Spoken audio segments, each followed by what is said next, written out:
Bonjour à toutes et à tous, avec vous Mohamed Bilal, professeur de mathématiques. Oui, aujourd'hui on commence à faire des exercices concernant le cours du triangle, rectangle et cercle. Donc on commence par l'exercice 1. Oui, donc on passe à l'exercice 1. Oui, donc on va lire l'exercice 1. Oui. Donc, à l'aide d'une règle non graduée seulement, construire la perpendiculaire à la droite BC passant par O. Oui, oui. Donc, voir la figure. Donc, voir la figure ci-dessous. Donc, oui, on a la figure là. Donc, il nous demande de construire une droite passant par le point O est perpendiculaire à la droite passant par les deux points BC, mais en utilisant seulement la règle non graduée. Seulement la règle non graduée. Je pense que la question est claire. Oui, d'abord on va expliquer, ou bien on va donner les étapes qu'on doit suivre pour construire cette droite. Et après, on va faire la justification ou bien la démonstration. Je pense que c'est clair. Donc, on passe maintenant à faire la solution de l'exercice 1. Oui, donc solution d'exercice 1. Donc, dans la figure, notons E, le point d'intersection de la droite AC et le cercle C1. Et le point EF, le point d'intersection de la droite BD et le cercle C2. Oui. Donc maintenant, les étapes de la construction de la droite perpendiculaire à la droite BC et passant par le point O. Le point O. Donc je vais vous donner les étapes qu'on doit suivre pour construire la droite perpendiculaire à la droite BC et passant par le point O. C'est-à-dire, pour construire la droite perpendiculaire à la droite BC et passant par le point O, on doit suivre les étapes suivantes. Oui. Donc, on commence par la première étape. Donc, la première étape, on trace, ou bien on construit les deux droites, droite passant par BE et la droite passant par C et F. Deuxième étape, oui. Deuxième étape, on construit le point M, ou bien M, le point d'intersection de ces deux droites. Donc, le point M, ou bien M, le point d'intersection des deux droites BE et CF. Oui. Oui, oui. La droite MO, ou bien la droite passant par M, par ce point M et le point O, ça sera la droite et la droite demandée. Donc, ce sera la droite qui nous demande de construire. Oui, voir la figure. Donc, voir la figure ci-dessous. On va voir la figure. Oui, la figure, elle est là, en face. Oui. On a noté E, le point d'intersection de droite AC, et le cercle C1, donc le point E. Et on a noté F, le point d'intersection de la droite BD, et le cercle C2. Oui, F, le point d'intersection de la droite BD et le cercle C2. Donc les étapes qu'on a écrites, la première étape, c'est de construire la droite passant par B et E. Donc la droite en bleu ici. Deuxième, et la droite passant par C et F en bleu aussi. Oui. Deuxième étape, on construit le point M, le point d'intersection des deux droites BE et CF. Oui, les deux droites bleues. Troisième étape, en rouge, la droite en rouge, la droite demandée, ça sera la droite passant par M et O. Oui, dans la figure, on a la perpendicularité ici, mais on doit justifier. Donc, on doit donner une démonstration pour la perpendicularité. Donc, on doit montrer que c'est vraiment la droite, cette droite en rouge, ou bien la droite passant par MO, est perpendiculaire à la droite passant par BC. Oui. Donc, je pense que la figure est claire. Oui, donc maintenant, on passe à faire la justification de la construction de la droite perpendiculaire à la droite BC et passant par O. Oui, c'est-à-dire qu'on va montrer que on va faire une démonstration pour la figure. Oui, oui, donc la figure, on utilise toujours la figure parce que l'idée de la démonstration s'extrait de la figure. Oui, donc la figure nous donne les idées de la démonstration. Donc ici, on a déjà construit la figure. Maintenant, on doit faire une démonstration. C'est-à-dire, on doit montrer que la droite MO, c'est-à-dire passant par M et O, est perpendiculaire à la droite passant par B et C. Oui. Oui, oui. Montrons que la droite passant par M et O est perpendiculaire à la droite passant par B et C. Oui, oui. On commence bien sûr par les données. Donc, bien sûr, pour faire la démonstration, on va utiliser des propriétés qu'on a déjà vues dans le cours des triangles, rectangles et cercles. Oui.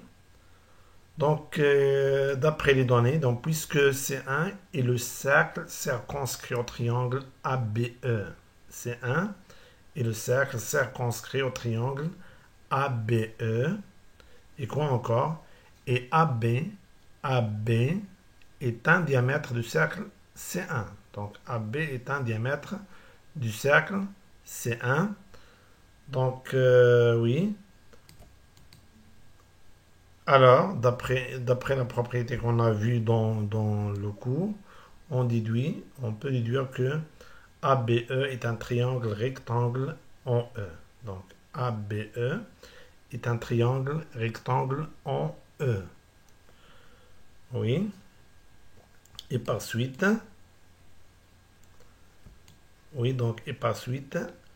la droite passant par B et E est perpendiculaire à la droite, est perpendiculaire à la droite AE en E.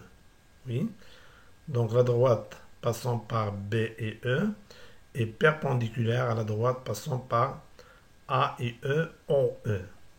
Pourquoi? Parce que le triangle ABE est un triangle rectangle en E. Oui. Oui, et puisque les points,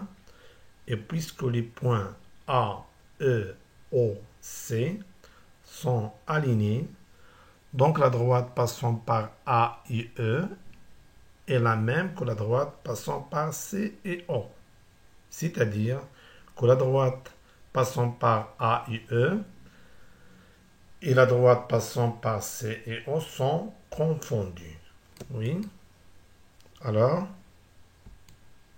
les deux droites AE, la droite passant par A et E, et la droite passant par C et O sont confondus. Oui. Donc BE est perpendiculaire, et puisque AE et CO sont confondus, donc on peut remplacer AE par la droite CO.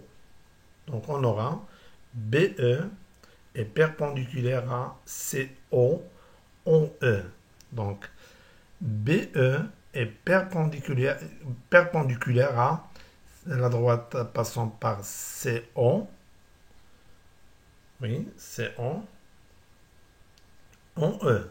C'est-à-dire quoi? Donc si on considère le triangle BCO, dans le triangle BCO, on a la droite BE passant par le sommet B est perpendiculaire au support des côtés opposés. Donc, le côté opposé du sommet B est CO. Et le support des côtés CO, ce sera la droite passant par CO, cette droite-là. Donc, la droite BE passant par le sommet B2 du triangle BCO est perpendiculaire au support des côtés opposés, CO. Donc, BE est une hauteur du triangle BCO, passant par le sommet B. Oui. Oui, donc, et par suite, BE est une hauteur du triangle BCO, oui, passant par le sommet B. Oui. Donc, je pense que c'est clair. Maintenant, d'une manière analogue, de la même manière, on va montrer que CF est une hauteur aussi du triangle BCO. Donc, on va procéder de la même manière. Oui, donc la figure. Maintenant, puisque C2 est le cercle circonscrit au triangle CDF et DC est un diamètre du cercle C2. Oui, donc DC est un diamètre du cercle C2. Donc oui, d'après une propriété qu'on a vue dans le cours, on déduit que le triangle CDF est un triangle rectangle en F. Oui. Alors, CDF est un triangle rectangle en F. Oui. Et par suite, donc, qu'est-ce qu'on peut tirer? Donc, on peut déduire que CF est perpendiculaire à DF en F. Pourquoi? Parce que le triangle CDF est un triangle rectangle en F. Oui. Et par suite, CF est perpendiculaire à DF en F. Oui. Oui. Et puisque les points D, F, O, B sont alignés, donc ces points sont alignés, donc la droite passant par DF et la droite passant par BO sont les mêmes, c'est-à-dire que les deux droites DF et BO sont confondues. Oui. Oui, donc alors, DF, la droite passant par DF et la droite BO sont confondues. Oui, donc sont confondues. Oui, c'est-à-dire quoi? C'est-à-dire que la droite DF, on peut le remplacer par la droite BO. Oui. Donc, CF est perpendiculaire. Donc, on a dit que DF, on peut le remplacer par BO. Donc, CF est perpendiculaire à BO en F. Donc, CF est perpendiculaire à BO en F. Donc, dans le triangle BCO, on a la droite CF, elle passe par le sommet C, oui, et perpendiculaire au support du côté opposé, c'est-à-dire au support du côté BO. BO. Donc, CF, ça sera une hauteur du triangle BCO. Oui. Donc, par suite, CF est une hauteur du triangle BCO passant par le sommet C. Oui. Donc, je pense que c'est clair. Donc, on a montré que BE, donc la droite BE est une hauteur du triangle BCO. Et on a montré maintenant que CF aussi une hauteur du triangle BCO. Donc on a deux hauteurs de triangle BCO. Donc on peut déterminer l'orthocentre. Donc ces deux hauteurs sont séquentes en l'orthocentre. Oui. Et puisque M est le point d'intersection des deux hauteurs BE et CF. Donc M, ça sera l'orthocentre du triangle BCO. Alors, oui.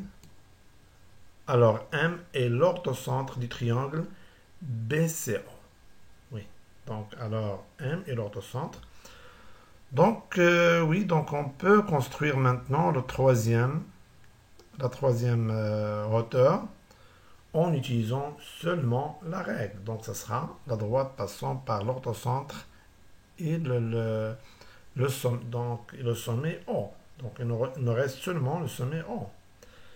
Oui, donc la troisième, c'est-à-dire la hauteur passant par le sommet O, ce sera la droite passant par l'orthocentre et ce sommet. Oui.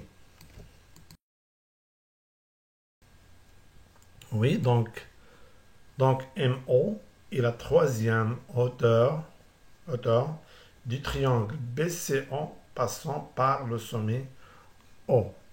Oui. Donc la figure. Oui, donc MO, ça sera la troisième hauteur du triangle BCO passant par le sommet O. Oui.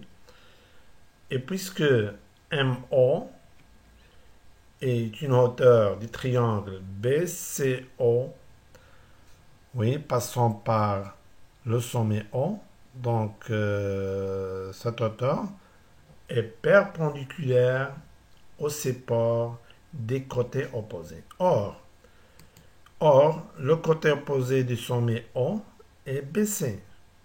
Et le sommet et le support des côtés BC et la droite passant par BC.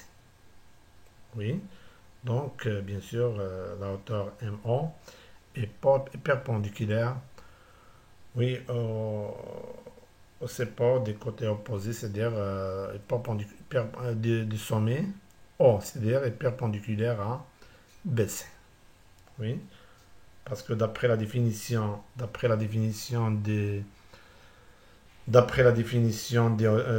la hauteur, donc la hauteur passe par le sommet est perpendiculaire au support du côté opposé. Donc je pense que c'est clair. Oui, donc on a montré que MO est perpendiculaire à BC. Oui. Donc, par conséquent, la droite MO est perpendiculaire à la droite BC et passant bien sûr par le point O. Donc, on a donné les étapes de construction, donc c'est-à-dire comment les étapes à suivre pour construire la droite passant par O est perpendiculaire à BC en utilisant bien sûr seulement la règle non graduée. Et on a aussi donné ou bien démontré que la droite passant par M et O est perpendiculaire à la droite BC. Donc j'espère que c'est clair pour tout le monde. Oui, donc j'espère que c'est clair pour tout le monde. Oui, donc on s'arrête là et on se voit prochainement. Merci pour votre attention et au revoir.